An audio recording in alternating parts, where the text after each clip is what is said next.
Matindi pala itong armas na ito ng Amerika, mga kaistorya.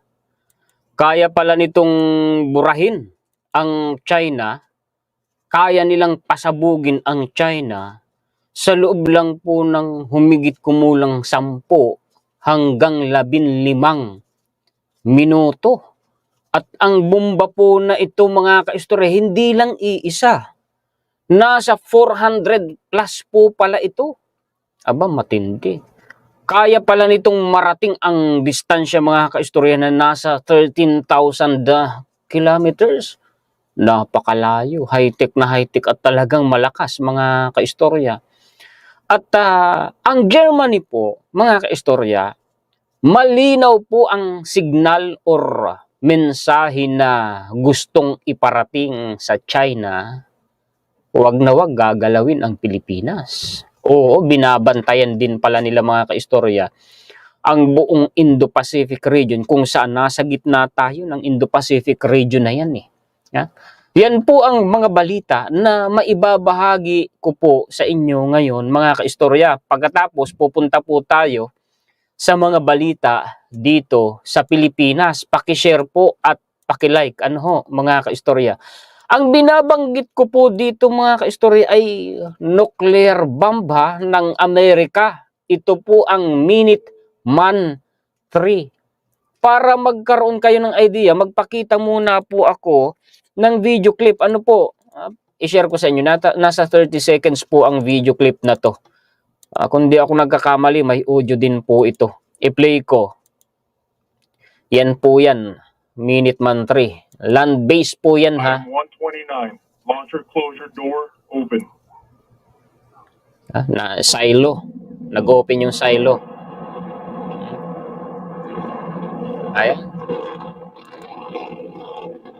Nakakatakot na, no? Talagang yung mga gawa ng tao na armas ngayon, nakakatakot na. Hindi na biro. Magugulat pa kayo sa mga ipapakita ko referensya. Ayan. Okay, balik ako. Yung referensya na, ang ipakita ko po sa inyo, mga kaistorya. Eto na. Share window. Yan po, mga kaistorya, yung Minuteman III. Marami pong missile ang Amerika. Ito pong Minuteman III, yan po yung tinutukoy, mga kaistorya, na intercontinental ballistic missile. Kaya po niyang tumawid mula sa isang kontinente papunta sa kabilang kontinente. Kontinente ang pinag-uusapan, from continent of America papuntang continent ng Asia. Kayang-kaya niyang marating. Makikita ninyo dyan, basahin ko nga, mga kaistorya, para po makakuha ninyo, a compilation of platforms and weapons. The three legs of the U.S. nuclear triad serve as a backbone of America's security.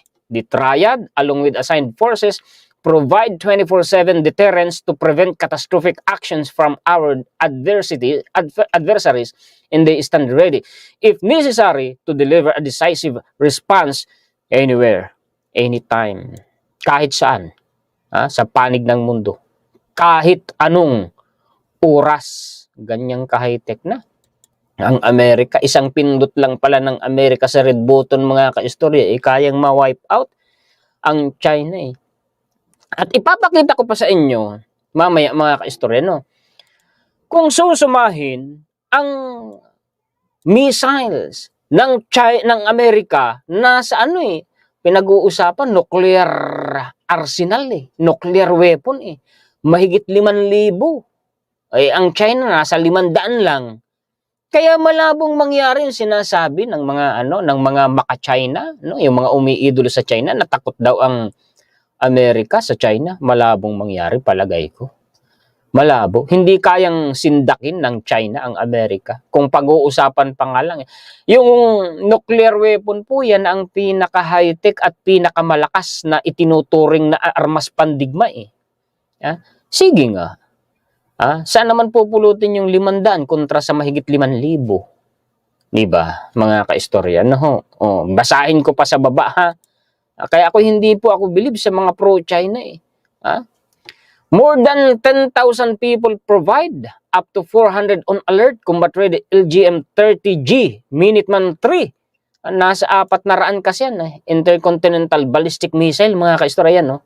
Up to 400 Minuteman III missiles make up the most responsive leg of the nuclear triad. America's ICBM force has remained on continuous around-the-clock alert since 1959. The ground-based strategic deterrent program will begin the replacement of Minuteman III and modernization of 450 ICBM launch facilities in 2029. I-upgrade pa nila yan sa 2029, 5 taon pa. Ayan yung Minuteman III, oh, mga kaistorya. Oh. Grabe, no? Ganyan pala katindi ang armas ng Amerika, no? Ngayon ko lang nalalaman. Pag inano mo pa nga, may number 1 pang tinutukoy. Saan hindi? Wait, may ano? Wait, baka makapiright ako. Naririnig nyo ba yung audio? Hindi ko na i-play. Doon lang ako sa sunod na referensya. Tingnan ninyo. Ito ha. US Maximum Range of Operational Missiles 2021. 2021 pa ito. Mga kaistorya. Napublished ng August 27, 2024. The Minuteman III Intercontinental Ballistic Missile or ICBM has the longest range of operational missiles in the United States with a range of 13,000 kilometers. Layo, no? Mga kaistorya, oh. Yeah? Meron pa, hindi lang yung Minuteman III. Meron pa pong Trident 2 missile na nakaarmas sa mga high-tech na submarines po ng Amerika na ang layong kaya namang marating ay 12,000 kilometers po. Grabe, hindi mo malalaman kung saan po nakaposisyon yung mga submarines po na yan ng Amerika. Napaka-high-tech pala talaga. Ano. At di ba ginawan ko na rin ng content sa mga sumusubaybay lagi sa atin dyan, mga kaistorya, na yun pong yung tawag dito, yung submarines ng Ohio-class submarine ng Amerika, biglang lumitaw. Oo, malapit po mga kaistorya sa baybayin ng China. Gulat ang China nun eh. Gulat sila nun eh. Tingnan pa ninyo ito, Minuteman III ICBM. Basahin ko para magandang malinaw sa inyo kung gaano kalakas po ito. Ang speed nito yung bilis nito ng paglipad nandito sa baba. Tingnan po ninyo. Approximately 15,000 miles per hour or Mach 23 or 24. Ayan. Pagka ganyan, mga kaistorya, approximately or roughly 10 to 15 minutes from America to China. Wala na, sabog na ang China, mga kaistorya. Gaano ba kalayo ang Beijing sa Washington, mga kaistorya? 6,926 miles or 11,146 kilometers. Sabihin mo pang, sige, higitan pa natin, mga 20 minutes siguro o hanggang kalahating oras. Napakabilis. Napakabilis niyan, mga kaistorya. Anyway, isa daw po sa pinakamahirap i-intercept, mga kaistorya, ay ang hypersonic missile. Hypersonic yan, Mach 24 eh. Ang China naka-invento, ang sabi ng intercontinental missile nila ay nasa Mach. Mayroong Mach 5, may Mach 7, may Mach 10, may Mach 15 or Mach 20 meron pa. Pero ang sa Amerika pala, Mach 24 na. Yung Mach 24 po ay speed of sound yan Yung Mach 1 ay nasa 1,200 plus kilometers per hour. Yun po yung bilis nun. Ano po, mga kaistorya. Napakabilis pala nito. Eto pa, para malinawan pa natin maganda ng marami pong klase ang missile ng Amerika. May LGM class. Tingnan ninyo dito, the L. In LGM is the Department of Defense designation for silo launch. Kagaya po niya ang na yan, ng Minuteman III. Nasa silo sa ilalim ng lupa. G means surface attack and M stands for guided missile. Meron pang surface to air, air to air missiles. Tingnan nyo, air to ground missiles. Marami po yan, mga kaistorya. Nagigets nyo na po. Gaano karami ang mga nuclear weapons sa buong mundo? Palakihin ko nga ito. Nakikita nyo po ba, mga kaistorya. Malinaw naman ninyong nakikita. Ha? Ang sabi dito, the world's, palitin ko muna para mabasa natin ito. 2024 estimated global nuclear warhead inventories. Tingnan po ninyo. Amerika, nasa 5,748. Nuclear po yan. Oo. Nuclear weapon. Nuclear bomb po yan na literal. Ang China, makikita nyo itong kulay dilaw, nasa 500 lang. And then mga kaistorya, sa taas naman ng China, nandyan po ang Russia, 5,580. I-total mo yan. Itong Pakistan, kaalyado ng China. Kaalyado din ni China, si Russia. I-total mo siya. Pati si North Korea, 4 sila, mga kaistorya. Pero ito namang 4 na kaalyado ng Amerika, in total, nasa 5 sila. Lamang pa rin ang Amerika at ang allied countries po ng Amerika. Isipin po ninyo ang total niyan, 12,000 nuclear warheads. Napakarami. Ganyan karami pala ang nuclear ngayon sa mundo. Mas magugulat kayo pag binaba pa natin ito maya-maya. Ibababa ko kasi pupuntuhan ko muna. Noong dekada 80 ay nasa 80,000 po ang nuclear warhead sa buong mundo. Ay hindi ba't nagkaroon ng nuclear weapon treaty? Dineactivate nila, dinisarm nila, kaya umunti.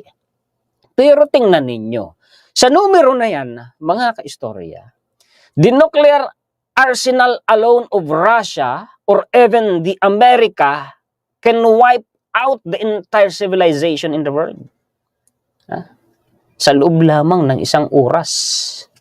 Ganun, nakakatakot ang kalagayan ng mundo. Kaya walang sino man na bansa ang mag-uumpisa na magpalipad at magpasabog ng nuclear bomb. Bakit? Bakit? Lahat ng mga bansa na yan, mga kaistorya, na may nuclear weapons, takot lahat yan na matapos ang maliligayang araw nila sa ibabaw ng mundo. And worst, yung mga bansang inosente, damay sa kanila. Bakit?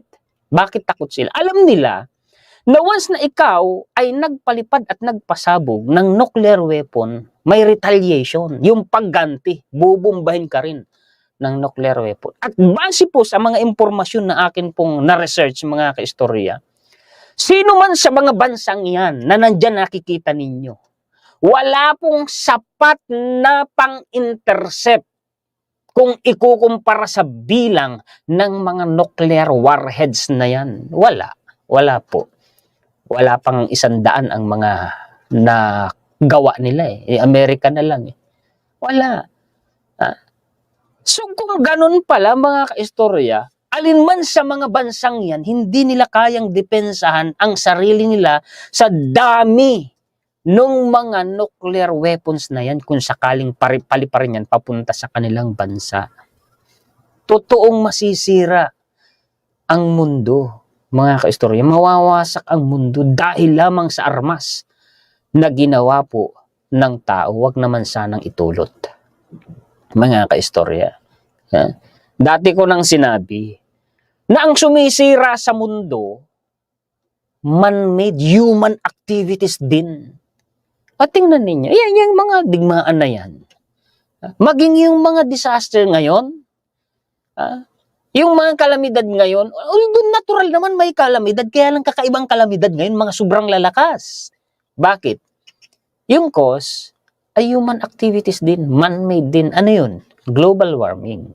Ano yung nag-cause ng global warming? Pollution. Gawa din po ng tao. Ang 27% ng greenhouse gases po sa atmosphere ay kontribusyon ng China. China alone. Dahil po sa pagkonsumo nila ng coal sa kanila pong mga power plants. Diba? Mga kaistorya. Ganyan katindi ang kalagayan ng mundo ngayon. Kaya tingnan nyo, balik ako dun sa topic. Sasabihin na kayang sindakin po ng China o takot daw po ang Amerika. Malabo. 500 lang ang nuclear warheads ng China. Sa Amerika, 5,748. Sige nga. Eksperto pa. Sa eksperyensya yan. Sa labanan si Amerika, si China. Wala pong experience yan sa modernong labanan. Di ba, mga kaistorya? Nai-imagine nyo kung gaano po kadelikado ang kalagayan ng mundo ngayon. Di ba? Di ba? Delikado. Isa lang dyan ang magkamali. Tingnan nyo si Amerika. Yan. Ginagamit ba niya yung Minuteman III nila para lang sindakin o baldahin ang isang bansa? Hindi. Kahit pa siya itinuturing na leader ng mundo. Hindi. Bakit? Ayaw rin niyang matapos ang maliligayang araw niya sa mundo. Alam niyang mangyayari Tapos itong si China, nananakot. Yan. Ito na lang naalala ko si Senator Amy Marcos na yung sinasabing missile ng China. Tatargetin daw tayo. Malabo. Malabo, napakalabo. Si China takot na takot yan. Kumbaga mga kaistorya, lang yan psychological warfare.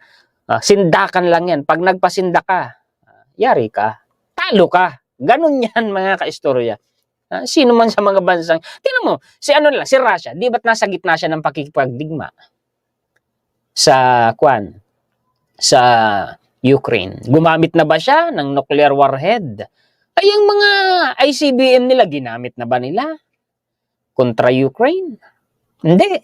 Oo, gumagamit sila ng supersonic missile. Pero yung nila, ng mga missile nila, ng armado ng nuclear warhead, hindi nila alam nila ang consequence nun, tapos ang maliligayang araw niya, tapos din yung pinaglalaban niya. Bakit? Gagantihan na siya Alam mo naman ng Russia yan, kung gaano karami ang nuclear warheads ng Amerika, plus yung mga allied countries pa, mga kaistorya. Hindi natin hinahangad na magkaroon ng ganyan na nuclear war or yung tinatawag na nuclear apocalypse. Hindi natin yan hinahangad. Ako, pinapaliwanag ko lang sa inyo yung mga impormasyon na nare-research ko para magkaroon po kayo mga kaistorya ng kaalaman sa kalagayan ng mundo ngayon. Kunting pitik lang. Oo, isa lang dyan ang gumamit ng nuclear warheads na yan. Wala na. Alam nyo mangyayari, sabi ng mga eksperto, ng mga siyentipiko, pag lahat na yan, gumamit na ng nuclear warheads, yung nuclear weapon na yan, magkakaroon ng nuclear winter. Epekto ng yung mga blast at radiation ng nuclear warheads. Magkakaroon ng sobrang lamig, talagang nagyayelo buong mundo. Dekadang itatagal nun. At yung mga survivors, mapipilitang tumira sa ilalim ng lupa sa pag-iwas sa sobrang lamig at radiation. Ang problema yung food supply sa ilalim ng lupa ng mga survivors. Kompetensya, sila. Anong mangyayari? Diba? Napakatibay mo na pag nakasurvive ka hanggang sa muling uminit ang mundo. Napakatibay mo na nun. Oo. Ganun yun. Plus, ito pa, para magkaroon pa kayo na kasi ginawan ko ito ng dedicated content. Panahon pa ni Pangulong Rodrigo o former President Rodrigo Duterte noon. Kasi di ba sabi niya yung missile ng China, di ba? Within 7 to 15 minutes kaya tayong pas. Ginawan ko ng content. Totoo naman yun. Pero hindi gagawin ni China yung malabo. Para magkaroon kayo ng visual, no? Yung ma-imagine niyo mga kaistorya. Ang Luzon, isla ng Luzon, 3 lamang na nuclear weapons kayang burahin ang sibilisasyon sa buong Luzon. Hindi man po mga kaistorya sa literal na blast o pagsabog ng 3 nuclear weapon na yon, ma-wipe out ang Luzon.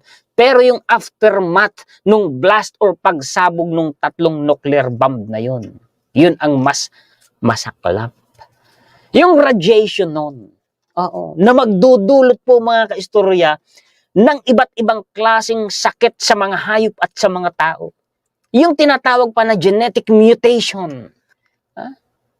Oo. Plus mga halaman. Hindi mo pwedeng kainin kung yan po mga kaistorya ay nadali ng radiation. See?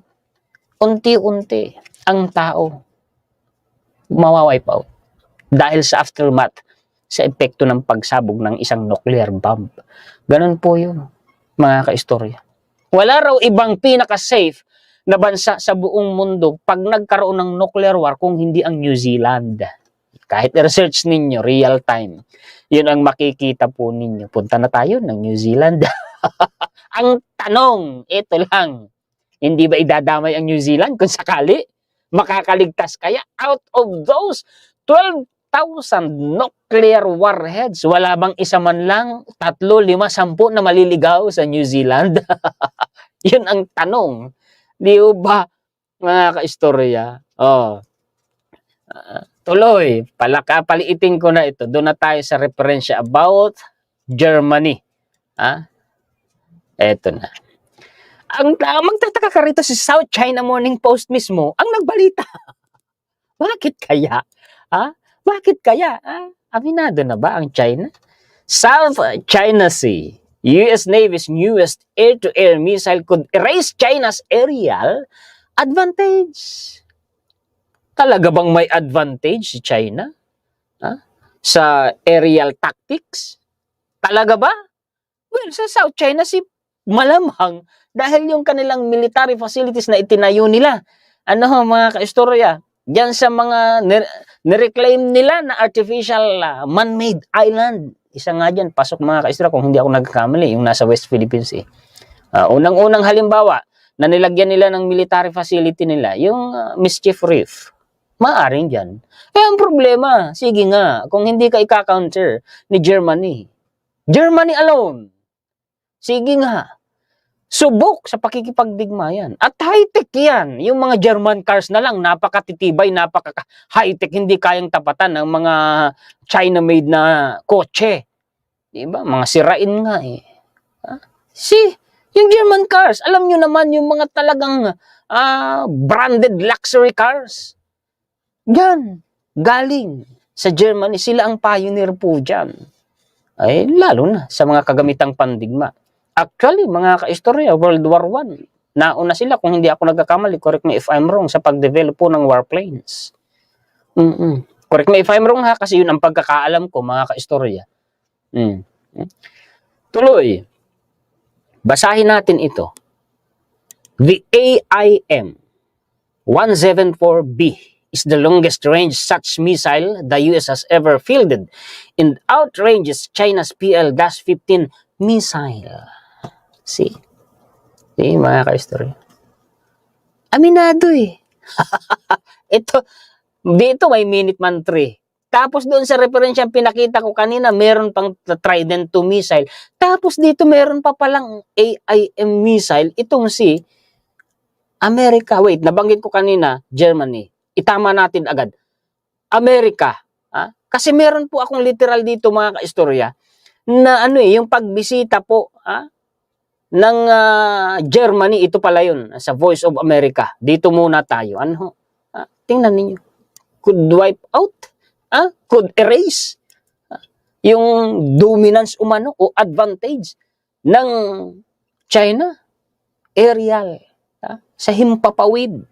Tingnan ninyo, daming missile pala ng Amerika. The US Navy deployment. Naka-deploy na pala to Hindi ito under development Hindi, naka-deploy na. The US Navy's deployment of new, bago lang, extremely long-range air-to-air missile in the Indo-Pacific, tingnan ninyo, Indo-Pacific, South China Sea, West Philippine Sea, nasa gitna ng Indo-Pacific region, could erase China's advantage in aerial reach, experts say, part of an intensifying focus on projecting power amid high tensions in the region. Gaano ka-high-tech ang Amerika? Alam ni China, unang-una na nagbalita, South China Morning Post magtataka ka nga. Ang dalawang warship po ng Germany nandito. Dumaong sa port ng Maynila. Dalawang warship ng Germany. Galing po sila ng ng South Korea. Anong purpose nun? Mensahe yun signal yun sa China yung binabanggit ko kanina, mga kaistorya. Eto pa. Itong missile na ito, mga kaistorya, double range air-to-air missile that can halt PLA. Itong PLA na ito, People's Liberation Army, Air Force, aircraft from 400 kilometers. Yung kinakamkam ng China, nasa 200 nautical miles. Iba naman yung miles sa kilometers mga kaistorya. 400 kilometers. Kaya pa nito mga kaistoryang huntingin yung warplanes ng China. Matibay to, talagang high-tech pala to. In light of heightened volatility of the Indo-Pacific, the US has developed a new air-to-air missile that would provide the US military and its allies a competitive advantage over China. Meron pa silang na-develop bago ginawan ko din yun ng dedicated content mga kaistorya. Yung AGM missile nila na nakakarga na, nakaarmas na sa mga fighter jets po ng Amerika. Sinubukan nila yun eh. Pinalipad nila at literal na pinasabog dyan po sa may Guam, kung hindi ako nagkakamali, yung RIMPAC. Yan sa Pasipiko. Oo, bagong-bago lang yun mga kaistorya. Nakamonitor nun ang China. Wala naman silang magagawa. See? Kaya alam niyo, maniwala kayo, naninindak lang yan eh. Yung China. Gaya din po ng sinasabi ng opisyal, mataas na opisyal po ng sandatahang lakas natin. Naninindak lang yung China. Ginagamit lang nila yung art of deception or art of war po nila. Sabi nila mahina ang China. Gaya na lagi kong sinasabi sa inyo na sinusuportahan ko ng mga lehitimong research, referensya. Wala pa nga karanasan ang China sa modernong pakikipagdigma. Sabi ng Taiwan, di ko palang pinapakita sa inyo, lack of capability umano itong China na umatake. Sabi ng Taiwan, mga kaistorya. Minsan isasama ko yung referensya na yun. Nagkandak ng underwater na ano po?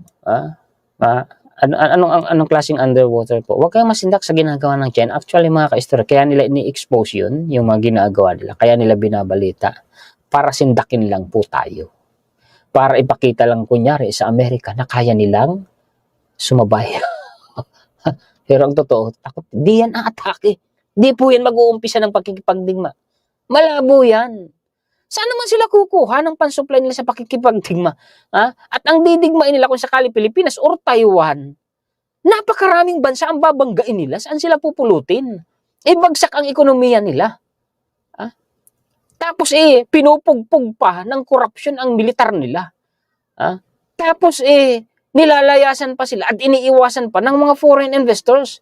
Tapos yung banking system, mga bangko ng China, bagsak na, lugi na. Mga malls nga, libo-libo Ginawa natin ang content. Nasa 6,000 plus malls nagsasara. Sige nga. Tapos kailan lang ko lang ginawa ng content. Nasa mahigit 3,000 bangko, delikado na rin magsara. O saan pupulutin ng China? Sige nga. Diba? Eto na. Dito na tayo tungkol dito sa Germany. Warships in South China Sea. Tingnan nyo. Signal Germany's willingness to counter China's threat. Willing. Talagang gagawin ng Germany na mag-retaliate kung sakali resbakan ang China. Oo, dyan sa South China Sea. September 12 po yung balitang yan. 2 German naval vessels are en route from South Korea to the Philippines. Nandito na po sila sa Pilipinas, mga kaistorya. Nandito sila. See, tingnan po ninyo itong balita na ito. The German Navy called IPD the most important security operation this year in light of Russia's war in Ukraine, which has forced Berlin to reprioritize its defense strategies. Nandito na sila, mga kaistorya, sa Pilipinas. China's role, alam niyo ito na lang. Ang Russia ngayon, kung sakali, di ba, na sige, aatake ang China, sasabak sa giyera. O sige, allied country niya, si Russia.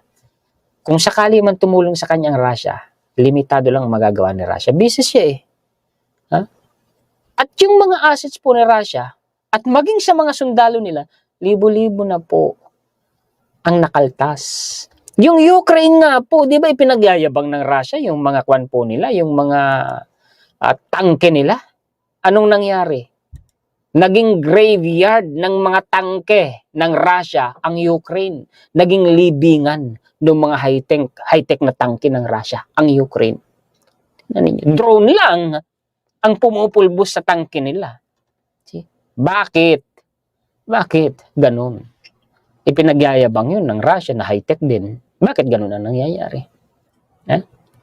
Bakit? At ang Ukraine po, kung hindi ako nagkakamali, dalawa ng teritoryo na nakamkam o nakontrol ng Russia ang nabawi. Napasok na nga nila, teritoryo ng Russia, sumugod sila. Maliit na bansa lang yan. Bakit ganon ang nangyayari? Ang laki-laking bansa ni Russia, ang liit-liit ni Ukraine, itinutulungan ng NATO at ng Amerika. Pansinin ninyo, hindi pa direkta pong pumapasok ang Amerika sa Ukraine, ha? Hindi pa. Kasi wala na pong Mutual Defense Treaty ang Ukraine at saka ang Amerika. Nagpapadala lang doon ng tulong mga pandigmang armas ang Amerika. Imagine ninyo kung Pilipinas direktang involved dahil may MDT ang Pilipinas at saka po ang Amerika. Anong mangyayari sa China? Di ba, mga kaistorya? Mas malaking bansa ang Russia. Mas pioneer sila sa mga kagamitang pandigma kontra sa China. Si Russia may karanasin din sa labanan na moderno. Si China wala. Sige nga. Tingnan ninyo, mga kaistorya, anong nangyayari sa Russia. Diba? Kaya kayo, huwag kayong masisindak, huwag kayong matatakot. Hindi natin hinahangad. Walang sino mang maghahangad ng ganyan. Walang sino man. Kaya lang huwag tayong ipokrito. Kailangan mong magpalakas, kailangan mong maghanda. Tingnan nyo ang kalagayan ng mundo. Yung mga bansa, nagpapalakas, naghahanda sila. Bakit? Deterrence yan eh. Ano bang ibig sabihin ng deterrence? Kapag meron ka kasing malakas at high-tech na armas, hindi ka basta-basta bubulihin ng sino mang bansa. Oo. Tingnan nyo ang Amerika, binubuli ba ng China? Binubuli ba ng Russia? Ito na lang si North Korea. Mahirap na bansa yan. Napakaliit na bansa niyan. Kalahati nga lang na bansa yan kung tutusin dahil ang dating Korea noon, wala pang North and South eh. Humiwalay lang yung North Korea eh. Mahirap na bansa, pero talagang pinagsikapan nilang makapaggawa sila ng mga nuclear weapon. Binubuli ba? Hindi. Bakit? May nuclear weapon. Deterrence yan eh. Diba? Naalala ko panahong Marcos noon. Magandang deterrence din natin. Hindi tayo binubuli ng China noong panahon ng Marcos yun. Nakakapanghinayang. Wala na tayong magagawa eh. Diba? Ngayon, pabula kayo ulit. Gusto nyo bang ilublob na uli ang Pilipinas? Pag pinahina pa uli ang Pilipinas, no? Sa kagagawan ng mga kapwa din natin Pilipino, wala na tayong pag-asang baka tingin ko lang, palagay ko lang, wala na tayong, baka tuluyan na nga tayong ma-control ng China eh. Wala na eh. Di ba? Ganda noon, panahon ng kahit sinong magsabi, malakas. Ito na lang pong si Professor ng UP, babae, nakalimutan ko ang pangalan, no? Aminado siya, may mga interview sa kanya na malakas talaga tayo noon. Yan lang si Congressman Erwin Tulfo. Alam niyo, may interview sa kanya eh. Talagang malakas tayo noon. Sayang, no? Sayang. Okay, sunod tayo. Dito na sa referensya na ito. US trains for drone war in contested South China Sea. Pati po yung mga drone ng napandigma ng American. Inihahanda na po nila eh. Kung sakali, para po mga kaistorya sa labanan sa South China Sea. Kung sakali lang. Sasabihin, ay talaga, hindi ho, naghahanda lang. Nagpiprepara lang kung sakali. Kaysa naman mabulaga ka na wala kang kahanda-handa. Diba? Kaya sabi ko nga, mas maganda nang magpalakas talaga ang isang bansa, mga kaistorya. Deterrence po kasi yan. Ito po yung drone na yan, mga kaistorya. Sinasanay na din, pati na yung mga operator ng drone na yan. Malakas talagang Amerika. Di kayong tapatan ng China. Bukas po ulit, mga kaistorya.